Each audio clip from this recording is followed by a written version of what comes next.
बिस्मिल्लाहिर्रहमानिर्रहीम अस्सलाम वालेकुम and welcome back to my YouTube channel. तो उरूसा इन द किचन में आज एक और ज़बरदस्त सी रेसिपी आपके साथ शेयर कर रही हूँ और वो है बीफ ज़बान का कोरमा। बहुत ही ज़बरदस्त ये बनता है। जितना ये दिखने में अच्छा लग रहा है उतना ही खाने में ये टेस्टी होता है और बहुत ज़्यादा शौक़ से खाया जाएगा। जो लोग ज़बान नहीं खाते ना, एक दफ़ा मेरी बनाई हुई रेसिपी से जब वो बनाएंगे ना तो बस उंगलियां चाटते रह जाएंगे। ऐसी ज़बरदस्त सी रेसिपी है। इसको साफ़ करने का तरीका भी बताऊंगी कि इसको किस तरीके से साफ़ करते हैं। तो आपने वीडियो एंड तक देखनी है, कोई भी चीज़ आपने स्टेप मिस नहीं करना है। तो रेसिपी हम स्टार्ट करने से पहले हम ज़बान को साफ़ करेंगे और ज़बान को साफ़ करने के लिए मैंने साबुती ज़बान का एक पीस लिया था और अब ये पानी लिया है। इसके अंदर मैंने सौंफ डाली, 1 चमचा और डाली है इसके अंदर हल्दी।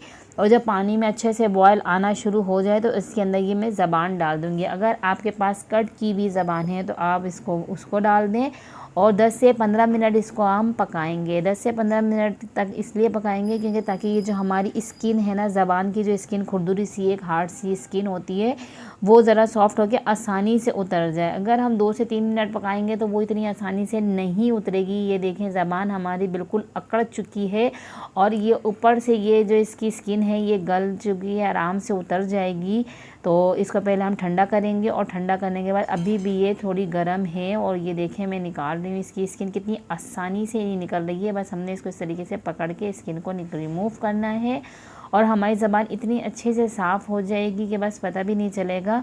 ये आप देख सकते हैं, खाने में बिल्कुल नहीं पता चलेगा कि ये ज़बान का गोश्त है और इसका रेशा बहुत बारीक होता है। खाने में बिल्कुल गोश्त की तरह ही इसका टेस्ट होता है, पर इसका कलर थोड़ा सा डार्क होता है। बाकी हमारे गोश्त जो होता है उसका रंग थोड़ा लाइट होता है। पकने के बाद इसका कलर जो है थोड़ा डार्क पे आ जाता है। तो ज़बान हमने साफ़ कर ली है। उसके बाद हम इसको कट करेंगे।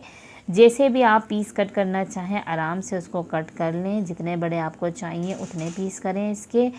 तो ये देख सकते हैं, ये मैंने इस तरीके से इसको मैं कट कर रही हूँ और इसको आप इसी तरीके से इसका छिलका रिमूव करेंगे ना तो फिर बहुत ही अच्छा लगेगा। और बाज़ लोग हैं इसको स्किन के साथ ही पका लेते हैं, पर वो दिखने में इतना अच्छा नहीं लग रहा होता है। जब आप इस तरीके से लगाएंगे तो किसी को पता भी नहीं चलेगा कि ज़बान का गोश्त आपने बनाया है और वो आराम से मज़े ले लेकर खाएगा। बाज़ लोग नहीं खाते ना, तो उनको भी अगर बाद में पता चले ना तो वो कहेंगे यार वाकई ये ज़बान का गोश्त था, इतना मज़े का, इतना टेस्टी। तो ये देखें, हमने इसको ये कट कर लिया है जिस साइज़ का हमें चाहिए था। अब हम इसको कर देते हैं साइड में और फिर हम इसकी रेसिपी स्टार्ट करते हैं कि रेसिपी में हमें क्या क्या चीज़ें चाहिए और कितनी कितनी क्वांटिटी में हमने डालनी है, उस सब का हमने ख्याल रखना है।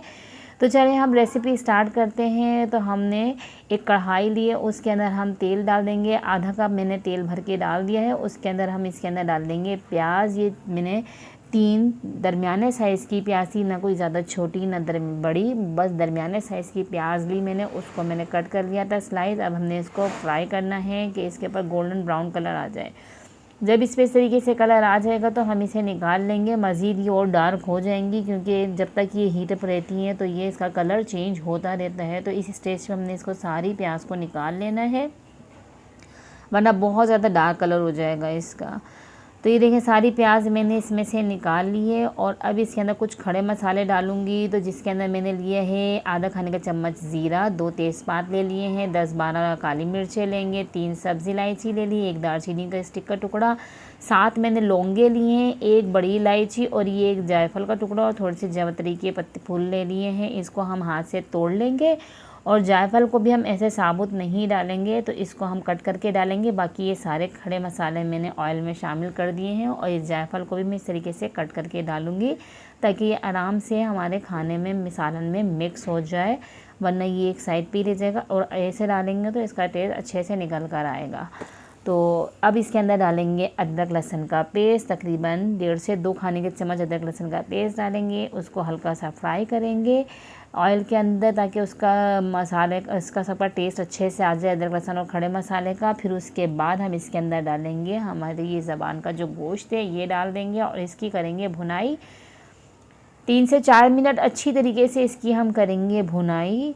जब इसके ऊपर हल्का हल्का सा कलर आने लग जाएगा ना फ्राई होने वाला, तो फिर इसके अंदर हम स्पाइसेस डालेंगे। तो स्पाइसेस कुछ यूँ लिए हैं, ज़ीरा लिया है 1 चाय का चम्मच, भुना हुआ पिसा हुआ गरम मसाला 1 चाय का चम्मच, धनिया 1 खाने का चम्मच, पिसी हुई लाल मिर्च 1 खाने का चम्मच और हल्दी भी 1 चाय का चम्मच डाल दी है इसके अंदर। और अब इसके अंदर थोड़ा सा मैंने देखे पानी डाल दिया है ताकि हमारा ये जो मसाले हैं ना ये ना जलें। अब इसको हम करेंगे अच्छी तरीके से मिक्स और इसकी करेंगे मज़ीद थोड़ी सी देर इसकी मसालों के साथ भुनाई, ताकि ये जो मसालों का कच्चापन है ना वो भी दूर हो जाए। और अब इसके अंदर हमने डालना है दही। दही ले लिया है मैंने आधा कप, खट्टा दही है, अगर आपके पास खट्टा ना हो तो आप 1 कप ले सकते हैं। तो ये मेरे पास काफ़ी खट्टा दही था तो मैंने आधा कप इसके अंदर डाल दिया है और अच्छी तरीके से हम मिक्स करेंगे। दही डालने के बाद ख्याल रखा करें कि दही ना फटे, क्योंकि जब दही फट जाता है ना तो बिल्कुल सालन की शक्ल ही बैरोनक सी हो जाती है, अजीब सा अच्छा नहीं लगता है। इसलिए तो दही डालते वक्त फ्लेम थोड़ी स्लो कर लिया करें। अब इसके अंदर हम डाल देंगे पानी, जितना हमने डालना है इसके अंदर गलाने के हिसाब से हमने इसका पानी डालना है।